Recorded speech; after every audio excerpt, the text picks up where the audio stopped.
2024년 정말로 다사다난했던 그런 2024년이었던 것 같습니다.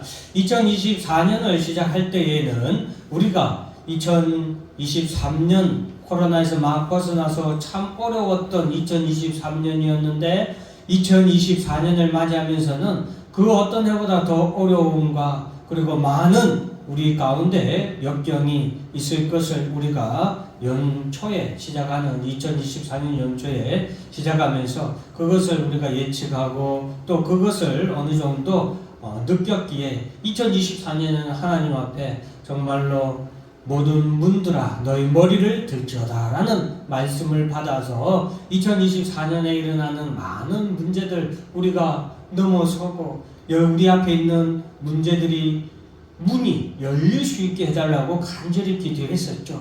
정말로 2024년은 위로 다 셀 수 없는 큰 문제들이 일어났었고 마지막에 12월 달에 가서는 너무나도 큰 사고들이 두 번이나 이렇게 큰 대형 사고들이 또 있었죠.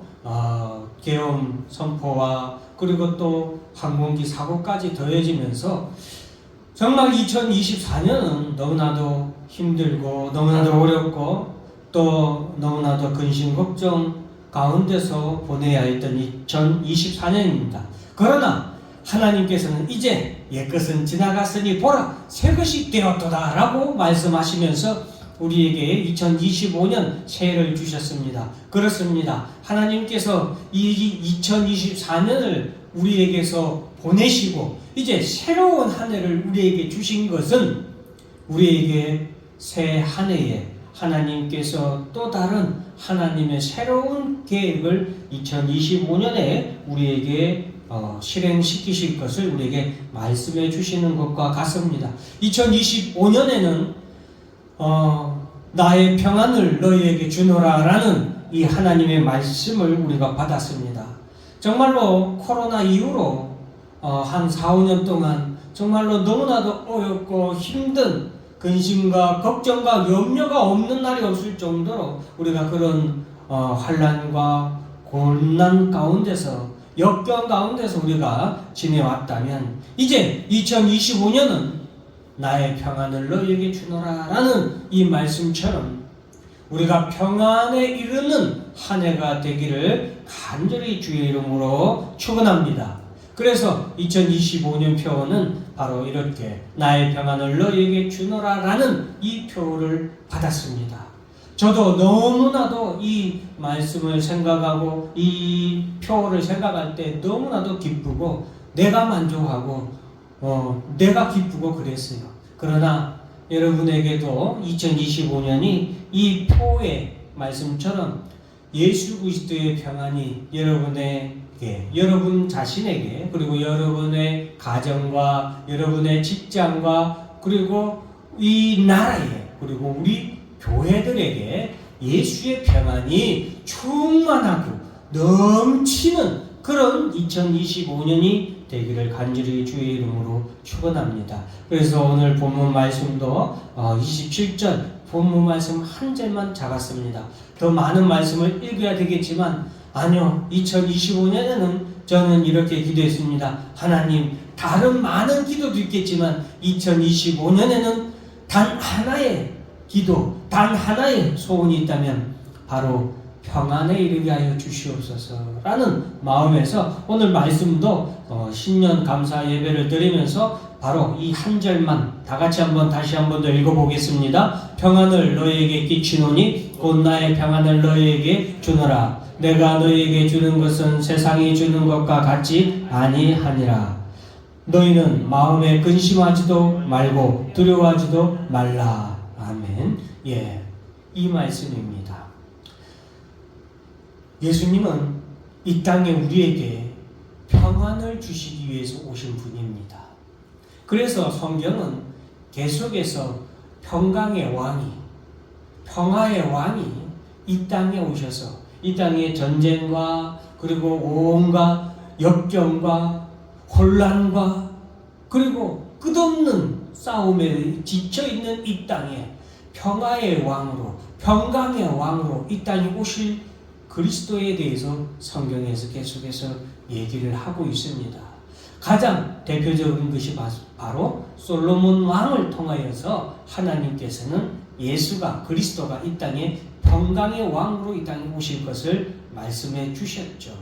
그래서 다윗은 하나님의 그 뜻을 알고 하나님이 왜 자기의 아들 솔로몬에게 평화의 왕으로 등극하도록 하게 하시는 것이 바로 예수 그리스도가 이 땅에 평화의 왕으로 평강의 왕으로 이 땅에 오실 것이 하나님의 뜻이라는 것을 다윗이 알고 다윗은 자신의 손에 피를 묻혀가면서 자신의 아들 솔로몬의 때에 평화가 온전히 이루어지도록 외부적으로 모든 적을 다 물리치고 내부적으로도 왕권 강화와 온갖 정치를 통하여서 이렇게 평안하도록 그래서 솔로몬에게 평강의 왕으로 평안한 왕으로 등극할 수 있도록 자신의 삶을 온전히 힘썼죠. 그리고 예수님께서는 이 땅에 평강의 왕으로 이 땅에 오셨습니다. 예수께서 이 땅에 평강의 왕으로 오셨는데 바로 이제 예수님께서는 평안을 너에게 끼치노니 나의 평안을 너에게 주노라 라고 말씀을 하고 있습니다. 예수님은 이 평안은 예수님의 평안이라고 말씀하고 계세요. 우리에게는 없는 평안이에요. 그래서 나의 평안을 이제 너희에게는 없는데 나에게는 있고 너희에게는 없는데 나의 평안을 없는 너희에게 이제 주겠다 이거예요. 주겠다 이거예요. 내가 너희에게 주는 것은 세상이 주는 것과 같지 아니하니라. 예수님이 가진 이 평안을 우리에게 주는데 이 평안은 세상이 주는 것과는 같지 않다. 같은 종류의 평안이 아니다라는 거예요. 그 평안은 어떤 거냐? 너희는 마음에 근심하지도 말고 두려워하지도 말라. 근심하지도 않고 두려워하지도 않는 그 평안, 흔들리지 않는 평안, 요동치 아니하는 평안, 너무나도 평안. 마치 젖된 어린 아이가 막 이제 엄마 품에 안겨서 엄마에게 젖을 다 먹고 나서 어린아이가 엄마 품에서 어떻게 해요? 고요히 잠들죠. 그런 평안. 여러분도 한번 돌아보세요. 세상에서 가장 평안하고 세상에서 가장 행복하고 정말 잠잠하고 아무 근심도 아무 걱정도 없었던 때 여러분 살면서 언제였던 것 같아요? 여러분은 우리 대부분 기억 못하겠지만 사람이 살면서 저는 이 말씀을 준비하면서 언제가 제일 평안했을까 생각을 해보면은 시편 말씀처럼 어린아이의 엄마 품 안에서 엄마의 젖을 충분히 먹고 그 모든 것이 충족한 상태에서 그 엄마의 따스한 품과 엄마의 따스한 사랑을 받으면서 그 따스한 엄마의 눈빛을 받으면서 만족하면서 눈을 스르르 감고 평안히 잠드는 엄마의 품 안에 있는 그 어린아이가 가장 평안하지 않을까 이런 생각을 해보았습니다. 사랑하는 성도 여러분, 2024년이 너무나도 어렵고 힘들었기 때문에 2025년에는 바로 평안에 이르는 이 평안이 여러분과 가정과 교회에 이르길 바라는 마음에서 오늘 본문의 말씀을 준비했는데요. 사랑하는 성도 여러분, 우리가 평안해야겠습니다. 이제 예수님은 우리에게 내가 너에게 평안을 준다라고 했어요. 그리고 우리는 예수 그리스도께로부터 이 평안을 받았습니다. 그런데 우리가 이 평안이 무언가를 모르고 살아가요. 그렇기 때문에 우리는 평안을 받아놓고도 참된 평안을 누리지 못하고 살아가고 있는 거예요. 평안이 우리에게 있음에도 불구하고 우리는 그 평안을 잊어버리고 살아가는 지금 이 시대가 아닌가 생각을 합니다. 그래서 우리가 이 주님께서 우리에게 주는 이 평안이 무엇인지를 바로 알아야 되겠습니다. 이 평안은 오늘 본문에서 세상이 주는 것과 같지 아니하다라고 하면서 이 세상과 다른 평안이다라고 우리에게 말씀하고 있습니다. 이 세상과 다른 평안이라고 한 것은 이 세상에 있지 않는 평안이기 때문에 그렇습니다. 왜 이 세상에 있지 아니하냐? 그것은 이 세상이 이것을 알지도 못하고 그들이 보지도 못하기 때문입니다. 그리고 이 세상은 예수님이 가진 이 평안을 받지 못했기 때문이라고 말씀하고 있습니다. 17절 말씀에 보면은 그는 진리의 영이라 세상은 능히 그를 받지 못하나니 이는 그를 보지도 못하고 알지도 못함이라. 그러나 너희는 그를 아나니 그는 너희와 함께 거하시며 더 너희 속에 계시겠습니다. 이 평안, 예수님의 평안은 진리의 영인데 세상은 능히 그를 받지 못한다고 했어요. 그래서 이 세상에는 이 평안이 없어요. 이 세상이 주는 평안은 예수님의 평안과 본질적으로 다릅니다. 이 세상의 평안은 잠시 잠깐의 평안이고 잠시 잠깐의 만족이고 잠시 잠깐 두려워하지도 않고 근심하지도 않는 것 같으나 이 세상의 평안은 사라지고 없어지는 거예요. 흔들리고 무너지는 것이 이 세상의 평안이에요. 그러니 이 세상의 평안은 참된 평안이 아니죠. 그러나 예수님의 평안은 영원한 평안입니다. 그 평안은 하나님, 성부 하나님께서 예수 그리스도를 통하여 이 땅에 주신 보혜사 성령을 통하여 우리에게 임하는 평안입니다. 이 평안은 예수님께서 제자들에게 예수님이 이제 함께하지 아니하시기 때문에 근심하고 두려워하는 제자들에게 보내주시는 평안입니다. 이 세상에서 홀로 살아가야 되는 예수님의 제자들에게 주는 평안이에요. 이 세상이 알지도 못하고 보지도 못하고 인정하지도 아니하고 돌 던지고 침 뱉고 손으로 때리고 채찍질하고 십자가에 못 박아 죽었던 예수지만 그 예수를 하나님의 아들이시고 메시아로 영접하고 믿고 살아간 그 제자들에게 주는 예수님의 특별한 예수님만의 평안이다라는 것을 우리가 기억해야 되겠습니다. 예수님은 이 평안을 우리에게 주셨습니다. 이 평안은 보혜사 성령입니다. 보혜사라는 단어는 곁에 그리고 부른다라는 두 단어가 합성한 합성 명사입니다. 도움을 받기 위해 곁으로 부름 받은 자를 말하는 의미이고 좀 더 적극적인 의미는 곁에 서서 권고하고 격려하며 돕는 자가 바로 보혜사라는 단어의 뜻입니다. 성령은 우리의 곁에 예수님께서 우리를 위하여서 하나님의 도움을 받기 위해서 우리 곁으로 우리와 함께하도록 부르신 하나님이 바로 성령 하나님, 보혜사 성령이십니다. 우리의 곁에서 우리를 권고하고 부지런히 하라고.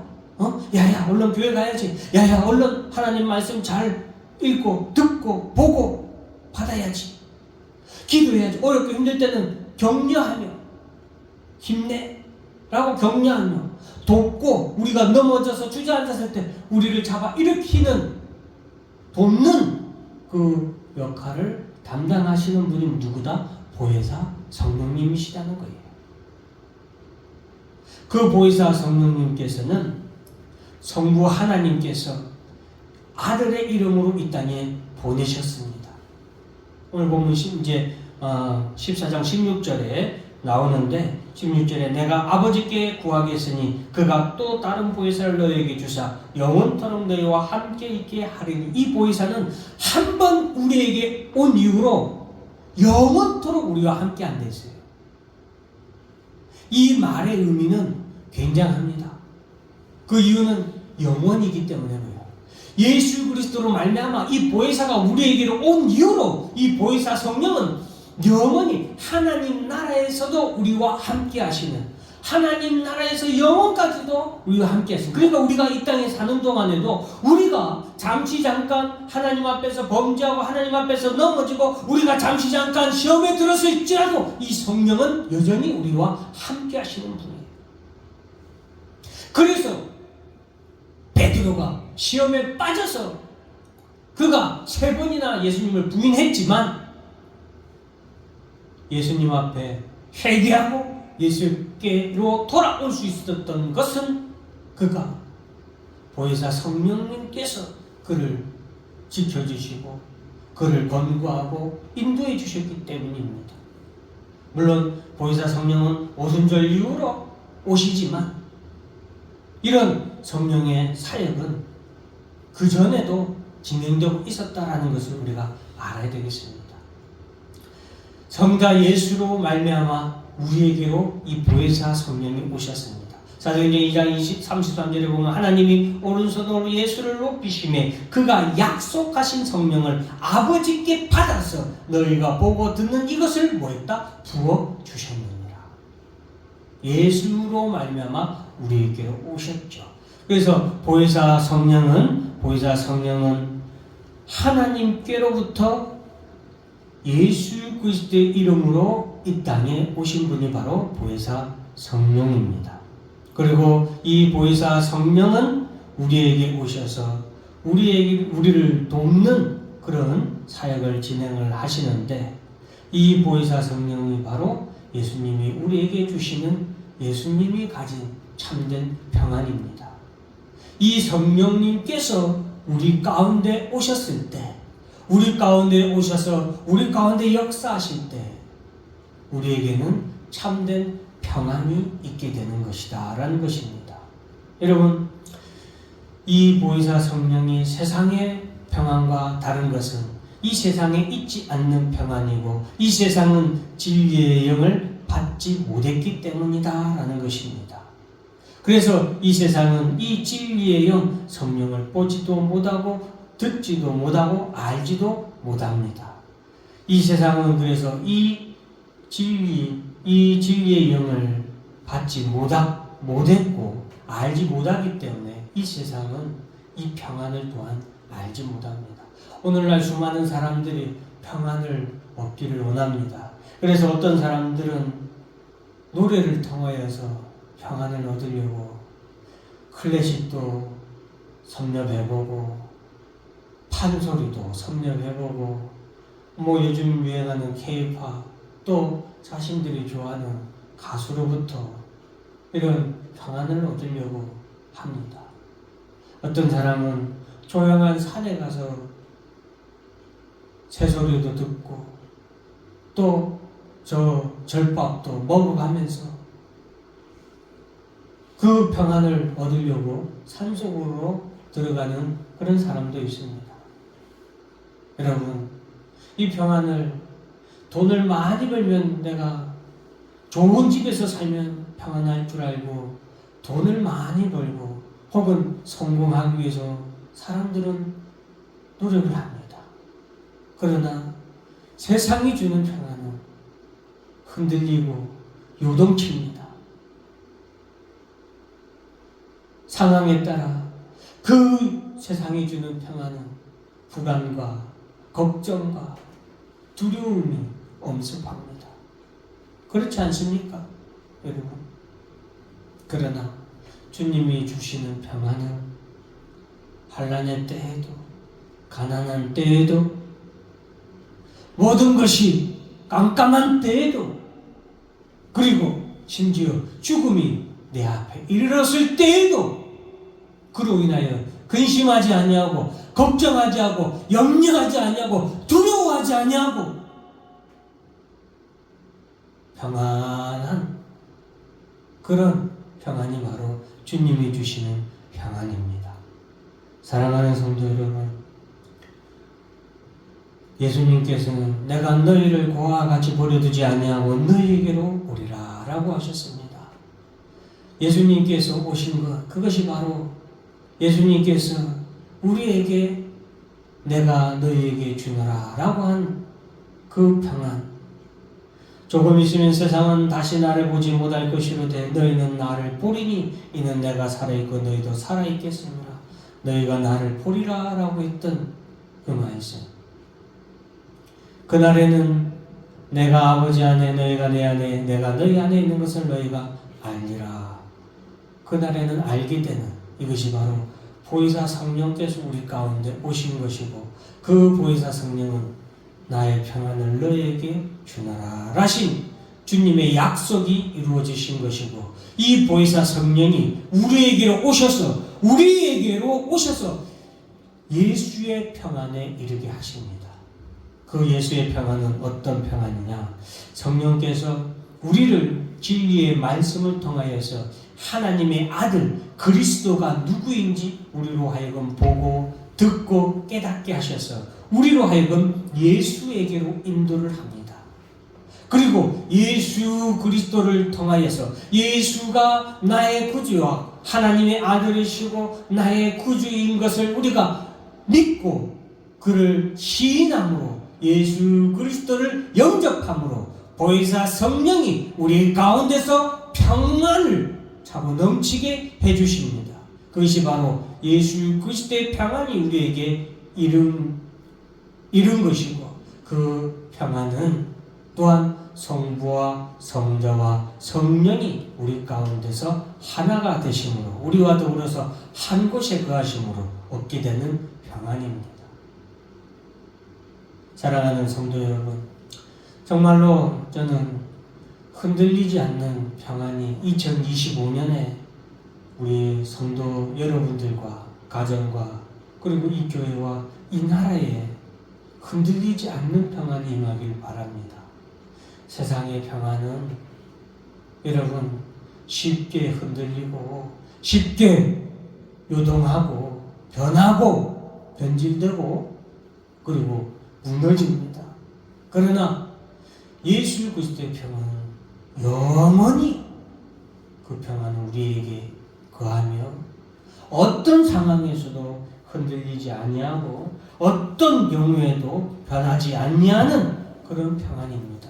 그런 평안이 사랑하는 우리 성도 여러분들에게 2025년에 임하기를 주 이름으로 축원합니다. 기도하겠습니다.